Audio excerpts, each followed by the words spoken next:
नमस्कार, स्वागत है आपका एबीपी न्यूज में। मैं अखिलेश आनंद हूं और अब शुरू हो गया है जनता की आवाज को बुलंद करने वाला शो यानी घंटी बजाओ।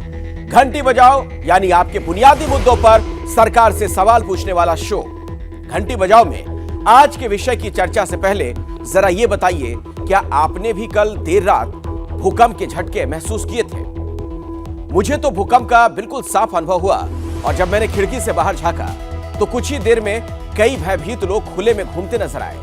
वो तो शुक्र मनाइए कि जान माल का कोई नुकसान नहीं हुआ, लेकिन अगर भूकंप की तीव्रता थोड़ी और होती तो यकीन मानिए दिल्ली एनसीआर में बड़ी तबाही मच सकती थी, क्योंकि यहां लाखों लोग ऐसे घरों में रहते हैं जो बड़ा भूकंप नहीं झेल पाएंगे। सरकार को पता नहीं किस विनाश का इंतजार है, क्यों नहीं ऐसी बिल्डिंगों का सेफ्टी ऑडिट होता है, क्यों नहीं सिर्फ भूकंप रोधी घर ही बन रहे हैं, और क्यों नहीं टाउन प्लानिंग में भूकंप से बचाव की चौकस व्यवस्था हो रही है। खतरा कितना बड़ा है इसी से आप समझिए कि पिछले 26 घंटों में इस इलाके में 3 बार हिली है धरती। भारत में 9 महीनों में आए 948 भूकंप, 200 से ज्यादा बार तेजी से हिली धरती। आज आपको उस सरकार और सिस्टम के खिलाफ 8422 840000 पर घंटी बजानी है, जो इतने बड़े खतरे पर भी आंखें मूंदे बैठी है।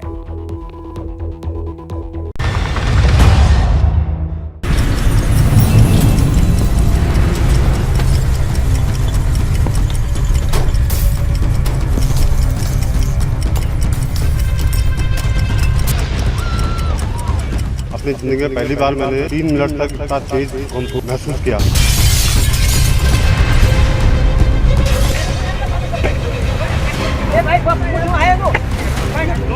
पानी हिल रहा था, पंखा देखे वो भी हिल रहा था, बेड भी हिलने लग गया था।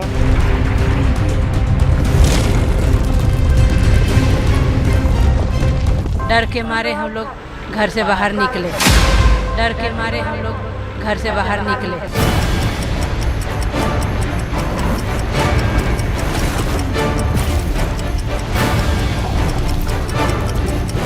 भले ही वो चंद सेकंड के लिए था, लेकिन जिन्होंने भी धरती के उस कंपन को महसूस किया वो जानते हैं वो कुछ लम्हे कितने खौफनाक थे।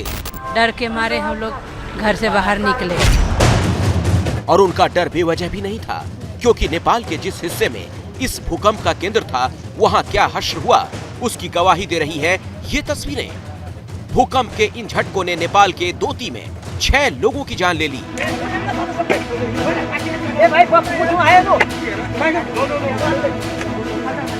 रिक्टर स्केल पर 6.3 तीव्रता के इस भूकंप ने नेपाल के साथ साथ उत्तर भारत के कई राज्यों को हिला दिया। ABP news Bharat Nepal border पर बसे उत्तराखंड के चंपावत पहुंचा। यहां चलथी गांव के लोगों ने उस भूकंप की भयावहता को बहुत करीब से महसूस किया। एबीपी न्यूज की टीम पहुंच गई है हिमालय के अंचल में, चंपावत के चलथी में। तमाम गांव वाले हमारे साथ हैं जो अपना अपना एक्सपीरियंस बता रहे हैं, किस तरीके से जो रात भूकंप आया वो किस तरीके का था, आप लोगों को क्या महसूस हुआ? हम तो सर रात भर सोए नहीं, डर के मारे। हमने तो कहा मकान गिर जाता है, और रात भर ऐसे घबराहट से नींद नहीं आई। सबको फोन लगाया, किसी ने फोन भी नहीं उठाया और ऐसे बैठे रहे, रोते रहे बैठ के। हल्के हल्के 3 झटके आए, उसके हल्के से हुआ, फिर उसके बाद एक तेज से आया बहुत ज्यादा। दरवाजे, खिड़की, अलमारी सब नीचे गिर गई। 20-21 साल पहले 21 के आसपास आया। इतना बड़ा झटका नहीं था, वो कम था, इस बार तो ज्यादा आया। चारपाई ऐसे थलक रही थी जैसे कि कोई नीचे बैठ के ऊपर को उठा रहा है इसको। 2:15 या 2:20 में ऐसे ही हुआ कि मतलब जो दीवार है कच्चा दीवार अंदर के, उसमें से तो ईंटें गिरने लगे। तो तब हमें पता चला कि हाँ, महसूस हुआ कि भूकंप हो रहा है। तब हम डर के मारे बाहर आ गए। भले ही इस भूकंप से भारत में कोई नुकसान ना हुआ हो, लेकिन धरती का ये कंपन पूरे उत्तर भारत और खास तौर से दिल्ली एनसीआर के लिए खतरे की घंटी बजा गया है।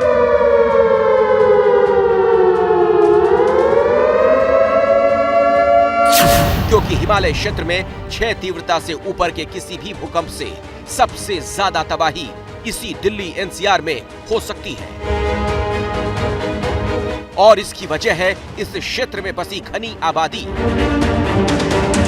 दिल्ली, यूपी, हरियाणा और राजस्थान के 25 जिले एनसीआर में शामिल हैं और इन 25 जिलों में रहने वाली कुल आबादी है 6 करोड़ 13 लाख। और चूंकि भूकंप के लिहाज से दिल्ली सिस्मिक जोन 4 यानी बेहद संवेदनशील जोन में आता है, इसीलिए 6 तीव्रता से ऊपर का कोई भी भूकंप कभी भी खतरनाक साबित हो सकता है। देश की राजधानी दिल्ली की भौगोलिक स्थिति ऐसी है कि यहाँ पर 6 की तीव्रता वाले भूकंप आने की आशंका हमेशा बनी रहती है। ये स्थिति और ज़्यादा खराब इस वजह से हो जाती है क्योंकि यहाँ पर जो इमारतें हैं वो तो पुरानी है ही, इसके साथ ही आबादी भी काफ़ी घनी है। ऐसे में अगर इतनी तेज़ तीव्रता वाले भूकंप देश की राजधानी या इसके आसपास के इलाकों में आते हैं तो हालात बेहद खराब हो सकते हैं। और इसी वजह से हम कह रहे हैं कि देश की राजधानी दिल्ली और इसके आसपास का इलाका इतनी तेज तीव्रता वाले भूकंप के लिए बिल्कुल भी तैयार नहीं है।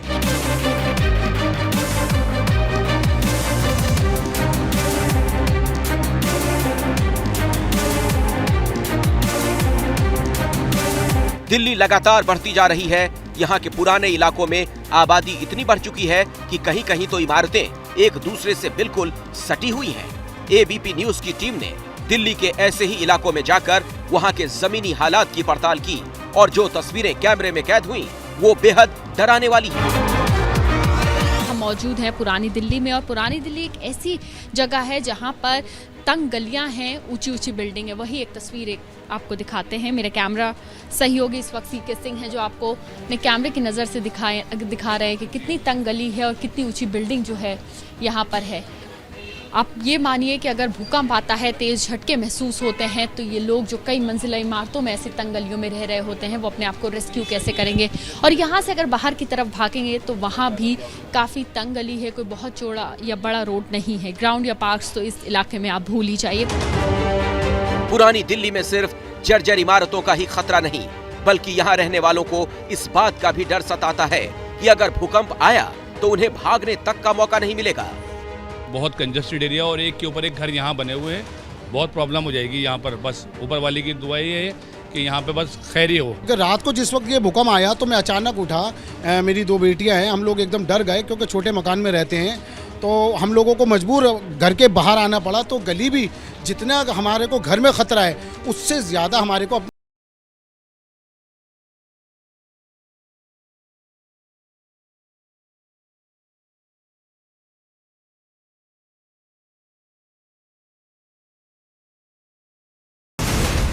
लोगों के मुताबिक मंगलवार रात आए भूकंप के बाद यहाँ के कुछ घरों में भी दरारें आई।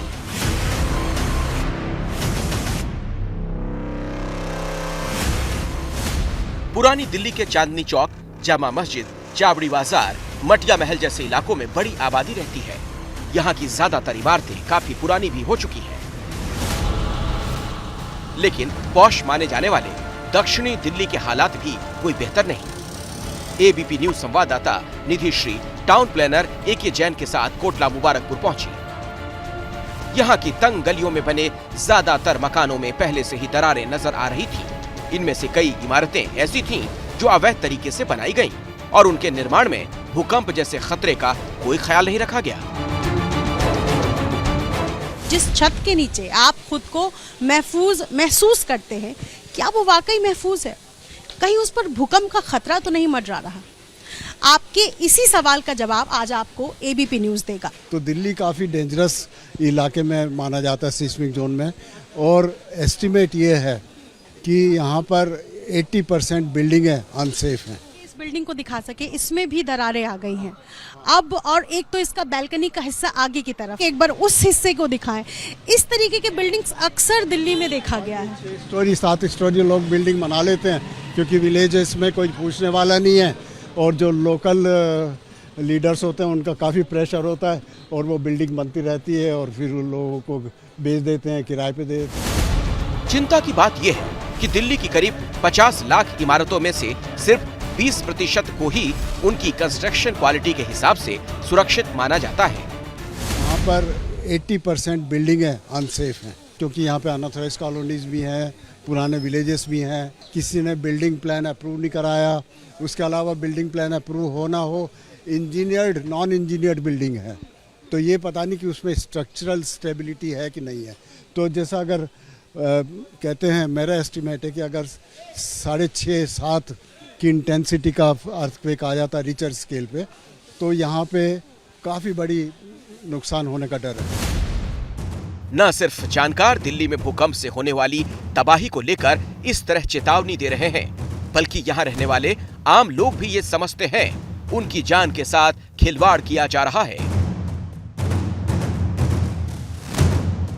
पूर्वी दिल्ली के पांडव नगर में मंगलवार रात आए भूकंप ने काफी लोगों को हिला कर रख दिया। यमुना के किनारे बसा ये इलाका भूकंप के लिहाज से बेहद खतरनाक जोन में आता है।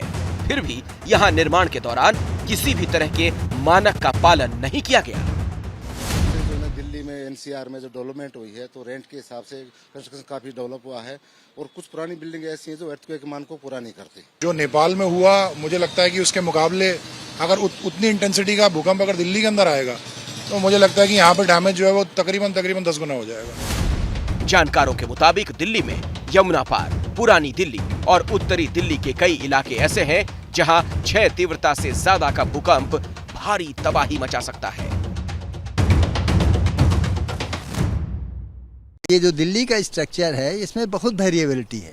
कुछ 1930 जबकि बिल्डिंग कोड थे ही नहीं, तब के घर बने हुए हैं, और एक घर बना, जरूरत पड़ी दूसरे उसी के डब्बा के अनुसार डब्बा बना दिया गया। अभी आप देखते हैं एक घर में बगल में कुछ काम होता है, उसके झटके से ही बगल वाला घर गिर जाता है। तो जब उस झटके से गिर जाता है, तो आप भूकंप का झटका आप समझ लीजिए क्या होगा। इसके लिए बहुत एक कंप्रहेंसिव प्रोग्राम बनाना चाहिए। यानी जरूरत है धड़ल्ले से हो रहे अवैध निर्माण पर रोक लगाने की और किसी भी इमारत के कंस्ट्रक्शन में भूकंप निरोधी तकनीक के इस्तेमाल की।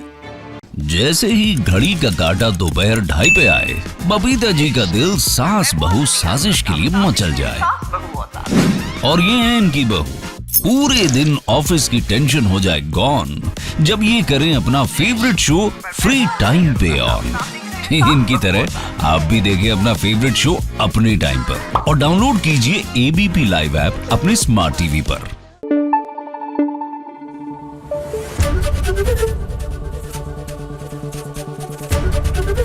एबीपी न्यूज आपको रखे आगे।